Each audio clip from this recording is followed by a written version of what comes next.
Seilziehen und Kinderspiele, organisiert von der chinesischen Regierung. Wir sind bei einer staatlich organisierten Verkupplungsveranstaltung. Das ist sehr gut und es hilft uns, uns auf eine neue Art und Weise kennenzulernen. Tinder vom Staat. In vielen Städten versucht die Regierung offline und online bei der Partnersuche nachzuhelfen. Bevölkerungspolitik ein großes Thema für die chinesische Regierung. Früher haben wir bei der Familienplanung für weniger Geburten plädiert, aber jetzt plädieren wir für frühere Eheschließungen und mehr Geburten. Das ganze Wochenende soll im Zeichen der Liebe stehen, damit es mehr Hochzeiten und Kinder gibt. Kann das funktionieren? In China fehlt der Nachwuchs und das ist schlecht für die Wirtschaft und die Sozialsysteme. Die Renten- und die Krankenversicherung sind mit der Überalterung überfordert. Darum sollen Chinesen mehr Kinder kriegen und heiraten. Und der erste Schritt dafür ist erstmal einen Partner zu finden. Und weil das ein so großes Anliegen für die Regierung ist, hilft sie dabei, Partner zu finden. Es ist 9 Uhr morgens an einem Samstag. Hier in der 700.000 Einwohnerstadt Chengzhou bereiten sie den Verkupplungsbus vor. 100 junge Leute hat die Regierung aus allen Anmeldungen ausgewählt. 50 Frauen, 50 Männer. Ma Shaning ist seit 3 Jahren Single. Das soll sich jetzt ändern. Hoffentlich kann ich meine andere Hälfte finden. Ich habe keine Kriterien oder besondere Vorstellungen. Wenn es die richtige ist, dann ist es die richtige. Aber manche sind auch etwas wählerischer.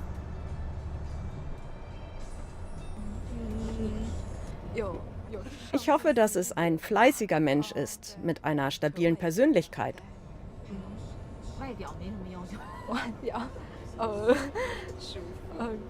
Und ich hoffe, er sieht ordentlich und sauber aus. Ich kann das nicht wirklich sicher sagen. Das hängt vom ersten Eindruck ab.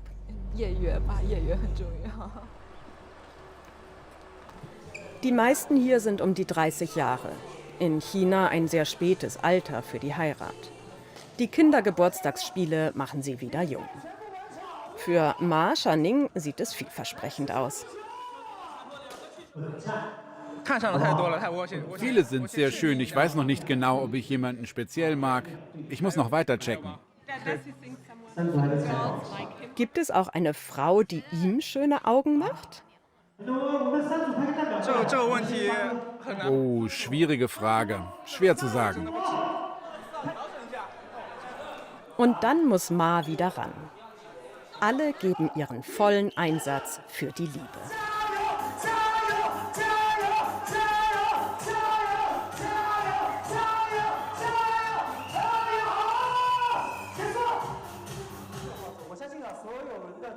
Die Veranstaltung ist Teil von etwas Großem. Mit solchen Events will die Regierung die Kultur der Liebe in China ändern. Wir wollen eine Revolution der Bräuche, um der jüngeren Generation zu helfen, ihre Werte zu formen, eine Familie zu gründen, mehr Kinder zu bekommen und damit auch einen Beitrag für das Land zu leisten. Doch nicht alle lassen sich begeistern.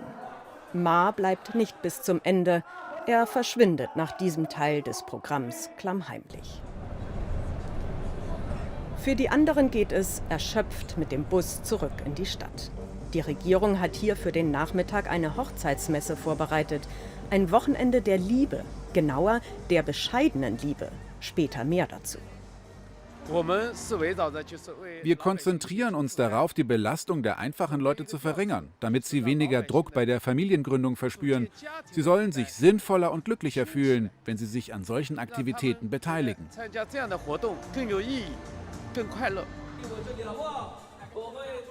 Nach dem Mittagessen geht die Vermittlungsshow weiter. Staatlich abgesegnete Zeit für Partnersuche, die können sie gut gebrauchen.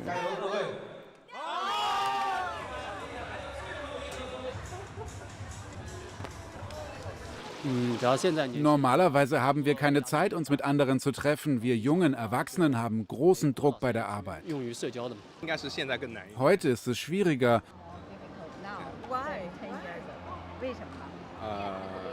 Warum? Weil der wirtschaftliche Druck größer ist und der Arbeitsmarkt ist nicht mehr so gut. Natürlich kann man auch in China online nach einem Partner suchen. Zum Beispiel hier in dieser etwas altmodisch scheinenden App. Fly präsentiert sich vor dem Turm von Pisa.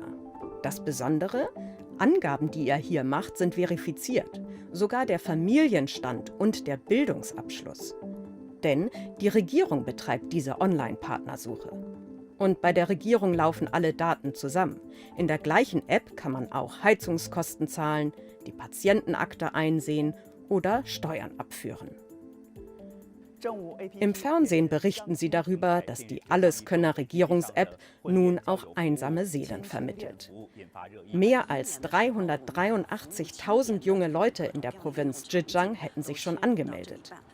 Auch Offline-Events veranstaltet die Regierung darüber. Mit vollem Erfolg, berichtet das Staatsfernsehen. Es ist sehr beliebt. Ich habe allein am Montag mehr als 50 Anfragen für weitere Informationen bekommen. Mir tat der Hals schon weh. Und auch hier bei der Verkupplungsveranstaltung, das Vertrauen in den Staat scheint groß.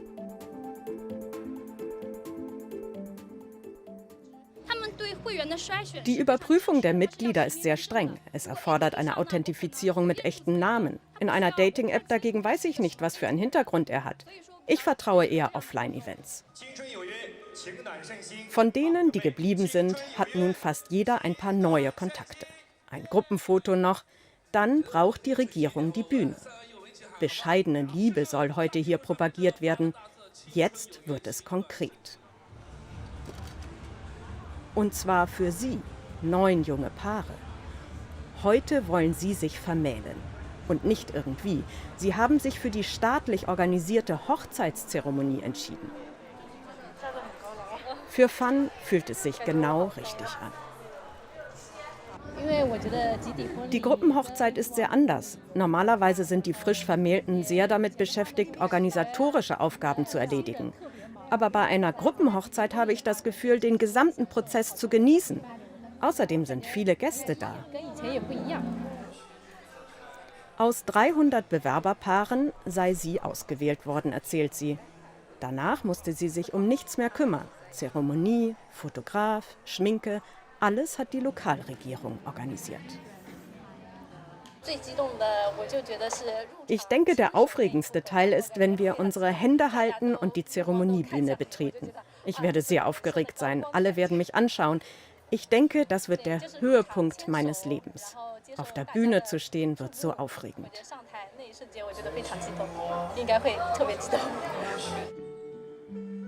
Die Vermählung findet hier im Zentrum der für chinesische Verhältnisse kleinen Stadt Shenzhou statt. Alles ist schon vorbereitet, jetzt muss es noch perfekt werden. Es ist der 3. Probendurchlauf. In ein paar Stunden ist die Hochzeit. Für Fan und ihren Mann ist alles neu an der Zeremonie. Solche traditionellen chinesischen Hochzeiten kennen sie sonst nur aus Historienfilmen. Die beiden haben sich in der Schule kennengelernt. Bevor bald beide 30 werden, wollen sie ihre Bindung formal besiegeln. Ohne großen Aufwand, genau wie es die Regierung will. Normalerweise geben wir für Hochzeiten viel Geld aus. Es braucht ein großes Bankett, Einladungen und Gegeneinladungen. Wir drängen junge Leute dazu, durch einen neuen Heiratsbrauch Geld zu sparen. Für Fan ist es gleich soweit. Aber erst einmal haben die Regierungsvertreter das Wort, preisen die neue Tradition der bescheidenen Hochzeit. Wer hier dabei ist, so wird es später online verbreitet, ist Teil der neuen Ära des modernen Chinas. Die Paare geben sich und der Regierung das Ja-Wort.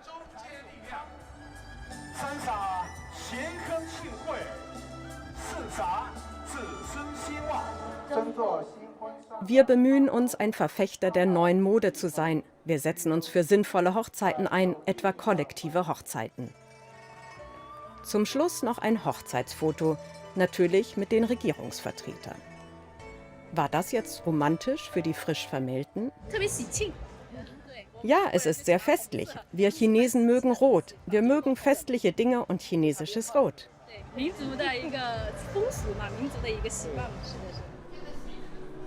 Im Nu ist Fan wieder zurück in Jeans. Da ist sie bescheiden. Aber was ihr nicht gefällt?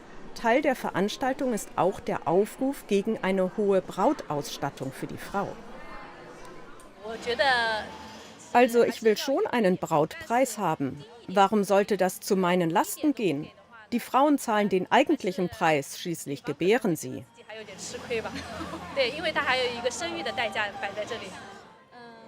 Umgerechnet 10.000 Euro hat sie von ihren Schwiegereltern bekommen, dazu ein Auto und die Anzahlung für eine Wohnung. Ohne diesen Brautpreis wäre er wohl kaum unter die Haube gekommen.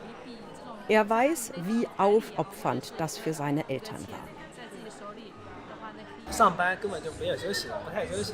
Sie arbeiten unaufhörlich. Sie nehmen sich nicht wirklich frei. Sie essen auch einfachere Dinge, um Geld zu sparen.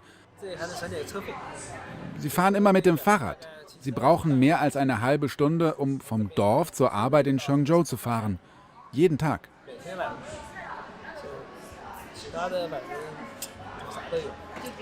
Was haben Sie noch an Ihrem Lebensstandard geändert, um Geld zu sparen? Also, ich glaube nicht, dass wir Ihren Lebensstandard ändern. Ich denke, dass es normal ist, Geld zu sparen.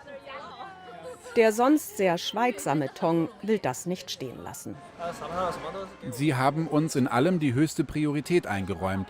Sie haben uns eine Wohnung gekauft und alles.